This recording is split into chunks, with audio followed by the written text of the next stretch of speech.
Welcome to this video tutorial on GoGuardian Basics.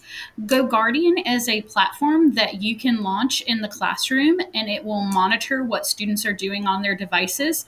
And if you decide to set up what we call scenes, you can even restrict them down to certain applications. So let's get started. GoGuardian is going to be in your Hebron Christian Academy folder in your browser in the upper left-hand corner. It's the very last option. So when you do first log in, it will probably have you verify your Google credentials. If you do not see active classes, you more than likely have some that are pending that you'll need to accept. GoGuardian does work with Google Classroom and our hub, so it will import those classes for you. So just come down here to pending, accept any pending classes, and then they'll actually be in the active spot. All right, so GoGuardian is as simple as just clicking Start Class. It will automatically run for 45 minutes and then turn itself off. And what that does by hitting Start Class is it will monitor what the students are doing. You can get an email, you can look back later and see what sites the kids were accessing during the class. Now, we will talk a little bit more about how to apply some scenes and how to actually lock down their computers just a little bit more in class.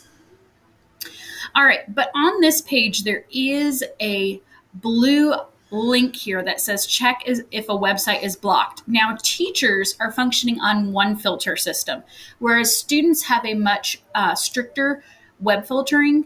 And so if you want to give them a website, give them a YouTube video to watch, and you're not sure if it will be allowed on their device, you can come over here to GoGuardian and to check if that website is available for students or not. So that's really helpful in pre-planning for your lessons so you know whether or not something is actually going to work on the student device ahead of time.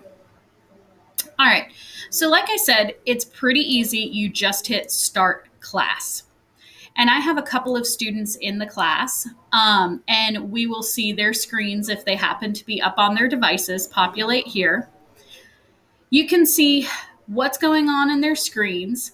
You can get off-task alerts if you want to choose the subject that you teach. You can even turn on a chat if you want them to be able to talk to you and send you kind of like a private message or I have a question, that type of thing. And over here is where we can apply scenes.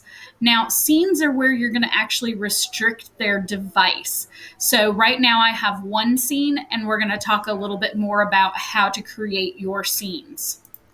So if these two students were on their devices, I could actually click in, see what websites they had visited. I can take a screenshot of what they're doing, but it is logging everything they do, whether or not I decide to do anything with it. And GoGuardian is visible by the parents, so the parents can see the timelines of what their student is doing in class as well. Okay, so after 45 minutes, this will just turn itself off, and you'll be ready for the next period. I'm going to go ahead and end this session and come back to classrooms. All right, so one of the things that I said you could do is actually restrict what students do in class with their device. And we do have some quick lists created for you. So I'm going to hop down here to the second option, which is scenes. And you'll see I can do allowed websites or blocked websites. I will tell you the easiest list to create is allowable websites. You can try and block every game site and put that into a list, but game sites populate every day, and there are a couple hundred of them that are new every single day. So keeping up with a blocked list is much harder. So I would recommend doing an allowed website list. During your class, what websites can students be on to help keep them focused? So we're going to create a list. You're going to title it. So I'm going to call this a sample list. I can add a description if I want, and I can even color code this. So if I know, hey, purple is going to be the scene setting that I have for tests and quizzes, but blue is going to be my day-to-day, I can look at it from a visual standpoint. So now I'm going to click next, and this is where I can individually put in websites that I want them to be able to use. However, you really need to think through, if they're going to the hub, they're also going to need to authenticate with Google. If they're going to Google Forms, you need to allow Google Forms and the hub if they're linking to it through that. If they're linking to Forms through Google Classroom. So there's a lot of moving pieces. And if you want to sit down and really strategize a quiz or a test scene, I'd be happy to do that with you. What I'm going to suggest is you come over here to Quick Lists, and these are curated where we have 57 websites. If you click HCA Complete, that yes, they could in theory be doing homework for another class, but this is the most comprehensive academic list. It will restrict them down to the Google Essentials. They aren't doing Google searches. They aren't on YouTube. The basics of what they would need. So I'm going to add this one to the scene, and you can see that it's added it over here. Now, maybe in addition to that, and you can view and edit the list if you're wondering what's included. Okay. Maybe in addition to this, you have a particular website that you always have them go to that's not listed here. Okay, I'm going to cancel out. You can add that website here and add it to the complete list. All right, now one more thing you can restrict students down to is how many tabs they can have open at a time. So it might be good just to say, hey, you can always have 3 tabs. We're never going to need more than 3 tabs open. So it's going to limit them to that. The other thing is, if the system denotes like, hey, students are going to need to sign in with Google, you might want to add that. It gives you a yellow notification. So that way we can allow them to go ahead and sign in with Google as well. It's just detecting that something else would be needed. All right, so I've got this set up. All I'm going to do is hit save, and you'll see that my sample list was created. So now how do I actually apply this? Well, let's come back to Classrooms.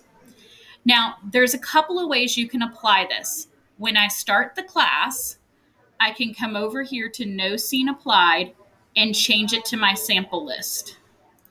The other thing I can do is, if this is going to be my day-to-day scene, is I can come into each class settings and I can go ahead and edit the class, and I'll say that the default scene is sample list, and I'll update my classroom. That way, every time I launch GoGuardian, it will have them restricted to my sample list.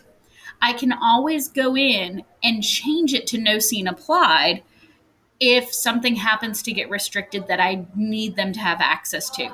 So I would highly suggest really working through what you want your default scene to be, build that list, apply it as the default, because whenever you are in your actual class, you can quickly change it from that default list to no scene, and that will unlock their devices to access additional things.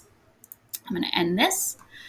All right, well, hopefully that has kind of taught you enough about launching GoGuardian in your classroom, creating your actual list, your scenes that you might want to apply, and you'll probably have 2, your day-to-day and then your testing if you're doing digital tests.